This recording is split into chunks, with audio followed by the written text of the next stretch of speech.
Emotions ఏంటంటే bouncer లాంటి paper వచ్చింది. మీకు సచిన్ టెండూల్కర్ ఐడియా ఉందా? మీ క్లాస్లో జనరల్గా నేను విన్నది ఏంటంటే చదువులు బాగా చదువుకునేటువంటి చదువులు బిడ్డలు అంట మీ అందరూ. నాకు వీళ్ళు చెప్పింది అదే, చదువులు బిడ్డలేనా? మరి మీలాంటి చదువులు బిడ్డలకి సచిన్ టెండూల్కర్ తెలియకూడదు. తెలుసా మీకు Sachin Tendulkar? Oh very good.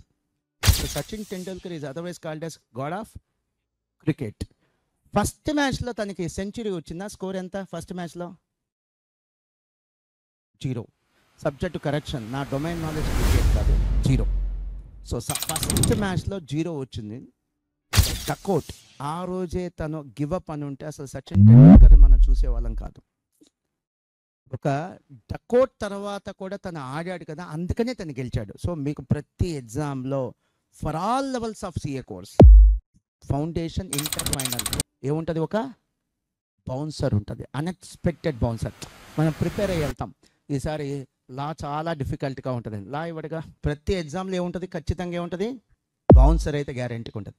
ఆ బౌన్సర్ తర్వాత నెక్స్ట్ ఎగ్జామ్ మీరు కంబ్యాక్ ఇస్తారే, అది సిఏ ఇన్స్టిట్యూట్ కావాల్సింది. Are you able to overcome your emotions? Are you able to control your emotions?